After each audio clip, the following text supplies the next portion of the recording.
Supreme court bar association ने आम इंतखाबात बर वक्त कराने के लिए अदालत उज़्मा से दरख्वास्त दायर कर दी।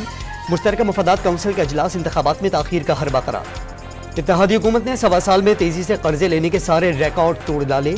कर्जों और वाजबात की मद में 23,560 अरब रुपए का इजाफा, हजम 77,104 अरब रुपए से तजावुज कर गया।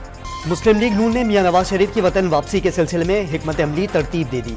इस्लामाबाद हाईकोर्ट से जमानत लेने की तजवीज़ भी ज़ेर गौर। मुल्क में 90 रोज के अंदर इंतखाबात कराने के लिए PTI ने निगरान वज़ीर आज़म को खत लिख दिया। आइन और इंसानी हुकूक की पामाली रुकवाने के इक़दाम पर जोर। चेयरमैन PTI के खिलाफ साइफर की गुमशुदगी का मुकदमा दर्ज। GIT की साबिक वज़ीर आज़म से जेल में पूछगछ। आजम खान ने भी बयान रिकॉर्ड करा दिया। फैसलाबाद की तहसील जड़ावाला में बदअमनी की सूरत हाल पर रेंजर्स तलब। निगरान वज़ीर आज़म, चेयरमैन PP और मरियम औरंगजेब का इजहार तशवीश। पेट्रोलियम मसनूआत की कीमतों में मुसलसल इजाफा रेलवे के लिए नाकाबिले बर्दाश्त हो गया।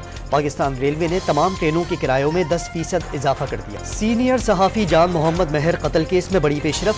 पुलिस ने सक्खर से 2 मुल्ज़िमान धर लिए। खैबर पख्तूनख्वा पुलिस ने मोबाइल एप्लीकेशन तैयार कर दी।